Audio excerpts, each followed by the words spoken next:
Saya mencintai Ustaz karena Allah, ahabbakallahu alladhi ahbabtani fi. Terkait bahasan ini, apakah menyesali perceraian itu termasuk mendustakan qadar? Juga tentang hadis perceraian adalah sesuatu yang halal tapi dibenci oleh Allah. Apakah sahih hadis ini? Hadis itu sahih tentunya. Amal halal yang paling dibenci oleh Allah adalah cerai. Itu dulu saya jawab hadisnya sahih. Kemudian kalau masalah menyesali perceraian, apakah itu mendustakan qadar? Tentu saja menyesali tidak. Kalau menyesali, ya, yang masuk dalam masalah dosa ini memungkiri. Kalau menyesali, kita pernah mencuri terus dipotong tangannya, dia menyesali perbuatannya itu, tidak masuk dalam mendustakan qadar. Dia pernah menikah, kemudian dia lihat pasangannya ini tidak cocok, lalu kemudian dia cerai, dan dia merasa menyesal kenapa buru-buru bercerai. Mestinya dia bertahan dulu misalnya. Nah itu penyesalan atas perbuatan. Ini tidak termasuk dalam mendustakan qadar, insya Allah. Ya, tidak masuk dalam mendustakan qadar. Dan berbicara masalah perceraian, saya sudah berkali bahasakan teman-teman sekalian. Tidak perlu seseorang itu menggunakan cerai. Kalau anda sudah menikah, dari awal menikah diniatkan memang ini kehidupan abadi sampai di akhirat sana. Sekalian, memang ini nikah suami istri sampai di akhirat.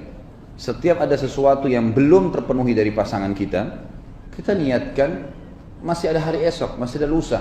Dan orang beriman tahu dia akan sampai di akhirat sana di surga abadi, khalidina fiha. Nanti di sana dia bisa berbagi. Saya kadang-kadang bilang sama istri saya, kalau ada sesuatu yang belum bisa saya berikan, ya kita masih punya hari esok, masih ada hari lusa. Dan kita menikah ini sampai ke surga sana. Sekarang belum bisa, besok bisa, lusa bisa. Semuanya bisa dijalani bagi orang beriman. Jadi cerai ini harus dijauhi. Ya. Ingat teman-teman sekalian, ada sihir atau tidak ada sihir? Selalu target syaitan perceraian. Sebagaimana hadis yang sudah kita tahu sama-sama masyhur, iblis memiliki singgasana di lautan kata Nabi SAW, dan dia setiap hari menerima laporan anak cucunya.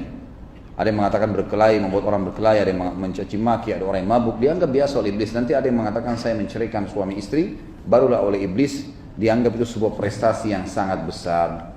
Prestasi yang sangat besar yang semestinya ya dijadikan sebagai pegangan sebagai atau setiap orang beriman agar jangan sampai membiarkan syaitan itu masuk.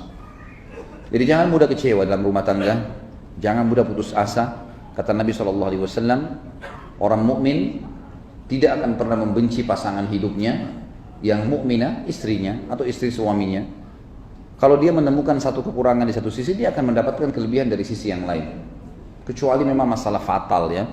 Misal seseorang itu terus terjerumus dalam maksiat, mabuk terus, suka memukul, tidak menjalankan kewajiban-kewajiban, istri yang nusyud, keluar rumah sembarangan, tidak izin, berselingkuh, berbuat zina, nah itu lain. Diingatkan tidak mau tobat, ya ini saatnya kita berpisah. Ya. Disitulah kita gunakan kalimat mulia cerai itu. Tapi kalau teman-teman kalau telat datang, lupa janji, sesuatu yang masih bisa ditoleransi, bisa diganti hari esok. Kenapa harus ucapkan kalimat cerai? Ya. Kenapa harus mengatakan pulangkan saya ke orang tua saya? Kenapa harus setiap suami mengancam, mengatakan kalau kau tidak begini saya akan ceraikan kamu? Kalimat ini sebenarnya nggak usah digunakan. Karena ini masalah halal atau haram kemaluan pasangan kita.